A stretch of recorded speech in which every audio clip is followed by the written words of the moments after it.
নমস্কার। আমি চলে এলাম মিশরে।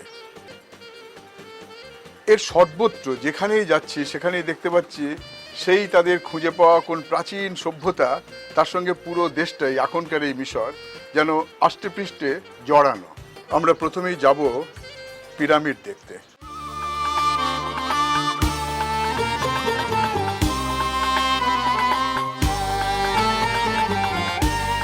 পিরামিডের দেশ মিশর।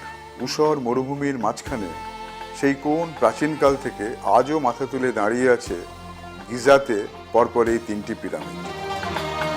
সবচেয়ে বড় পিরামিডটি হল রাজা খুফুর। 2690 খ্রিস্টপূর্বাব্দে এটি তৈরি। যখন তৈরি হয় তখন এই পিরামিডের উচ্চতা ছিল 146 মিটার, এখন 137 মিটার। গ্রেট পিরামিডের কাছেই রাজা খুফুর ছেলে খুফরু ও নাতি মেনকুরুর পিরামিড। এটি রাজা খুফরুর পিরামিড। সরু সিঁড়ি বেয়ে উঠে তারপর ভেতরে নামতে হয়।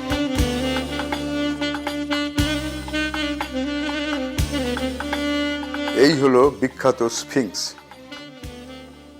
মানুষের মতো মুখ, সিংহের মতো শরীর।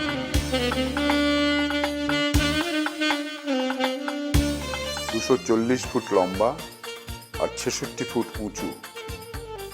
শুধু মুখটি 13 ফুট চওড়া।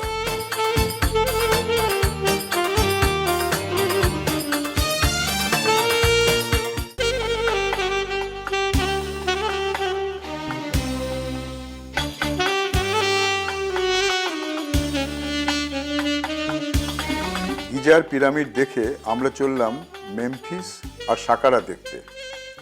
নীল নদের পূব পাড়ে মেমফিস আর পশ্চিমে সাকারা। রাজা রামেসিসের এই মূর্তিটির বয়স 3000 বছরেরও বেশি। খ্রিস্টপূর্ব 2700 অব্দে ইমহোটেপের তৈরি এই স্টেপস পিরামিডই সবচেয়ে প্রাচীন পিরামিড। দেওয়ালের গায়ে এমন খাঁজ কাটা সিঁড়ি দেখে এই পিরামিডকে তখনকার লোকেরা স্বর্গের সিঁড়ি বলতো।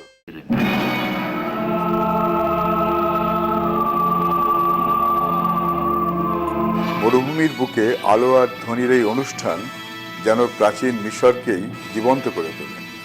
এই গির্জাটি মিশরের সর্বপ্রথম গির্জা। এই একটি অতি প্রাচীন মসজিদ। এই মসজিদের স্থাপত্য সৌন্দর্যে মুগ্ধ না হয়ে উপায় থাকে না। জগৎ বিখ্যাত কায়রো মিউজিয়াম।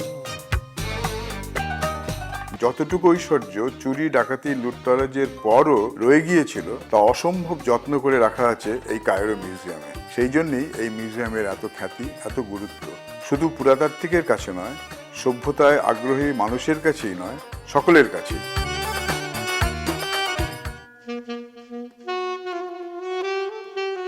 তুতেনখামেনের সিংহাসন সোনা আর দামি দামি পাথরে তৈরি। তুতেনখামেনের মমি একটির পর একটি বাক্সে ঢোকানো। পরপর 4টি কাঠের বাক্সের পর একটি পাথরের আচ্ছাদন, তারপর 3টি একটার মধ্যে একটা ঢোকানো সোনার কফিন। সবচেয়ে ভেতরেরটার ওজন 110 কিলোগ্রাম। একমাত্র তুতেনখামেনের সমাধিটি অবিকল অবস্থায় পাওয়া গেছে বলেই আধুনিক পৃথিবীর আগ্রহ তাকে ঘিরে।